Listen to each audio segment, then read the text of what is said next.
क्या आप अपने जीवन से संतुष्ट हैं? मैं आपसे ये बात इसलिए पूछ रहा हूँ कि मैं जानना चाहता हूँ आप संतुष्ट हैं या जीवन काट रहे हैं?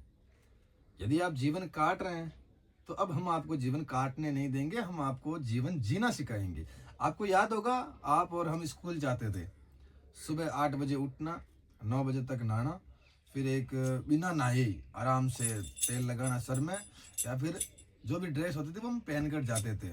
और मान लो बसें तो थी नहीं तो क्या करते थे कि अपने मित्र की हमें प्रतीक्षा करते थे कि यार आज वो मित्र आएगा, इसके साथ में हम वहाँ घूमेंगे। फिर हमारी टीचर आती थी, ये हम उन्हें इग्नोर करते थे, वो जीवन जी रहे थे हम। हमें ये तक पता नहीं था कि घर वालों पे कर्जा कितना है, गाड़ी की ईएमआई क्या है। मान लो आपकी पत्नी है या फिर जो भी है वो आपसे नाराज है या नहीं है। ये है काटना और वो था जीना। देखो एक चीज मैं आपको स्पष्ट बता दूं, आज इस टाइम जिस टाइम आप वीडियो देख रहे हो, अगर इस टाइम आप मर भी गए ना तो किसी को कुछ फर्क नहीं पड़ेगा। एक दिन स्टेटस लगाएंगे बढ़िया सा मिस यू भाई के नाम का, कुछ फर्क नहीं पड़ेगा। 5-10 दिन गायब होकर भी देख लो। तो जीवन जीना सीखो। जीवन जीना कैसे है? सबसे पहले तो अपने अलावा किसी और से प्रेम मत करो, क्योंकि प्रेम हो जाता है, किया नहीं जाता। यदि आप किसी से प्रेम करते हो और फिर वो चला गया, हो गई ना, यहाँ पे तो मिस्टेक हो गई, माइंड डिस्टर्ब हो गया, व्यक्ति करेगा क्या? तो आपने जीवन आप तो काट रहे हो, डिप्रेशन में है, ईएमआई की टेंशन, बिजनेस की टेंशन, घर की टेंशन, पति की टेंशन, पत्नी की टेंशन, बच्चों की टेंशन, माँ बाप की टेंशन, गांव में सरपंच कौन बनेगा ये टेंशन, एमएलए कौन बनेगा ये टेंशन, गांव में वार्ड पंच कौन है ये टेंशन। इतने से सर में कितनी समस्याएं डालोगे? इससे अच्छा है ना कि एक आईना है बड़ा सा, उसके सामने खड़े हो जाओ और आराम से मुँह को बट लगाओ या फिर अपने बालों को संवारो और देखो।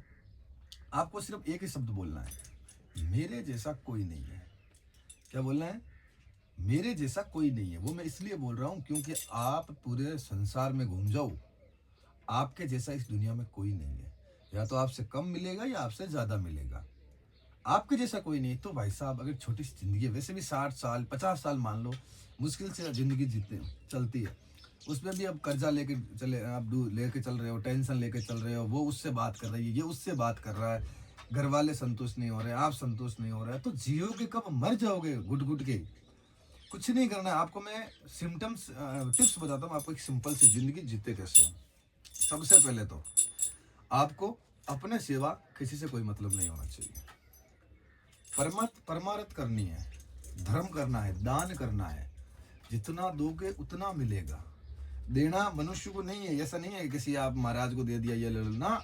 गाय कुत्ता चिड़िया, अपने भेड़ बकरी हो गए, वो जानवर हो गए। देखो एक चिड़िया है मान लो, वो सुबह उठती है, भोजन की तलाश में निकलती है, एक भोजन स्वयं करती है। देखो ध्यान देना, वो पहले स्वयं करती है, तो एक भोजन वो स्वयं करती है, बाद में अपने घोंसले में लाती है और अपने मुंह के अंदर रखे उस दाने को अपने बच्चे को खिलाती है।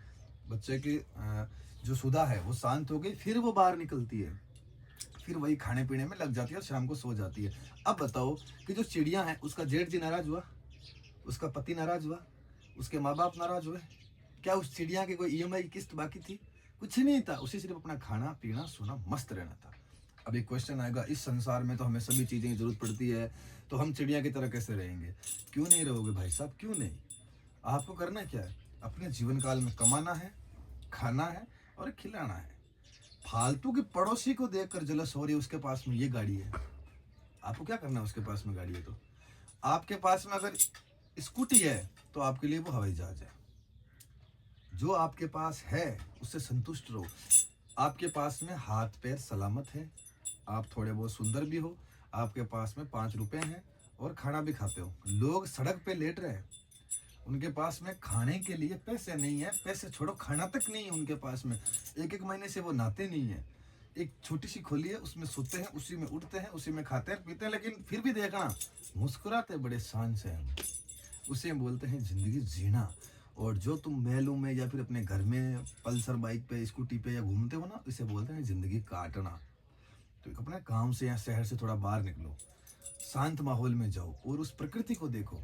वो प्रकृति जीना सिखाती है और गांव में प्रवेश करती है जिंदगी काट रहे हो आप, सिटी में प्रवेश करते हैं जिंदगी काट रहे हो। सुबह 6 से शाम का 6 बजे तक तो आप दूसरों के लिए कमा रहे हो। वो एक कथा थी ना कि एक डाकू था, वो बोलता था कि मैं अपने परिवार के लिए मैं डाका डालता हूँ।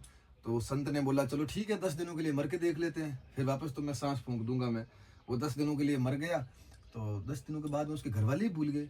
उसका मित्र आया, पूछा कि वो भाई साहब कहाँ हैं? तो उन्होंने बोला नहीं नहीं वो तो शांत हो गए। तो उन्होंने ये पूछा कि उनकी प्रॉपर्टी क्या हुआ? नहीं नहीं हमने तो भाइयों में बांट दी, और जो हमारी बहू है उसके लिए, छोटे वाले वो उसका भाई था, उसके हमने चूड़ी पहना दी, उसके बच्चों को ये लालन पोषण कर देगा, सब ठीक है, बाकी भगवान की एक इच्छा थी, बस हो गया। जो जिंदगी में जो आदमी उसके लिए डाका डाल रहा था, जो अपनी जान जोखिम में डालकर अपने परिवार का पेट पालन कर रहा था, 10 दिनों में उसे भूल गए।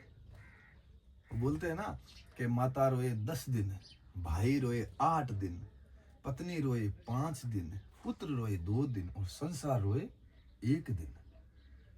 कुछ फर्क नहीं पड़ेगा, कुछ भी फर्क नहीं पड़ेगा। अगर फर्क पड़ता है तो इस वीडियो को पॉज करके सोचना थोड़ा कि मेरे पास क्या था और अब क्या नहीं है। इससे प्रकृति को कुछ फर्क पड़ा क्या? परले आ गया तुम्हारे पास में, मान लो एक मोटरसाइकिल थी वो अब नहीं है, तो इससे क्या परले आ गए? संसार में नहीं आया ना, कुछ फर्क नहीं पड़ा ना। तो फिर खुद में ऐसे, अगर तुम्हारे पास में 5 रुपए है तो उस 5 रुपए को पूरा यूज में ले लो। जिंदगी रही और सवेरा रहा तो फिर 5 रुपए कमाएंगे, लेकिन दबेगे नहीं, हंसेंगे। तो इस तरह लोगों को देख के मत जियो, खुद को देख के जियो। कहने का मतलब है कि उदास होने के 1000 बहाने हैं, खुश रहने का एक ही बहाना है कि मेरे जैसा कोई नहीं। तो लंबी सी सांस लो और ऐसे बोलो मेरे जैसा कोई नहीं, जैसे मैं जीऊंगा अब मैं जीऊंगा। तो जिंदगी जीनी है, काटनी नहीं है। तो इसलिए अपने जीवन से संतुष्ट हो जाओ, क्योंकि तुम्हारे पास में हाथ पैर कान आंख नाक सब कुछ सही है, और हल्की फुल्की आपके पास में प्रेमिका भी होगी या फिर पत्नी भी होगी। तो भाई साहब और जीवन में क्या चाहिए? सब तो है आपके पास। अति या फिर अधिक होने से आदमी को नुकसान होता है, फिर वो संभाल नहीं पाता है। यदि माया के पीछे भागोगे तो राम नहीं मिलेगा, राम के पीछे भागो माया अपने आप मिलेगी। तो यदि मेरी बात अगर आपके समझ में आई तो बहुत बहुत धन्यवाद, जय श्री राम लिखना। और अगर समझ में नहीं आई तो आपको फिर भी आपको जय श्री राम लिखना है, क्योंकि मैं संतुष्ट हूँ अपने जीवन में, और मैं अपना पूर्ण अथक प्रयास करूंगा आपको मेरे साथ में लेकर चलने का। तो जय श्री राम, हर हर महादेव। मिलते हैं अगले वीडियो में, तब तक के लिए क्षमा करें कोई गलती हो गई हो तो, और जिंदगी में कभी ना कभी हम आश्रम पे जरूर मिलेंगे। जय श्री राम।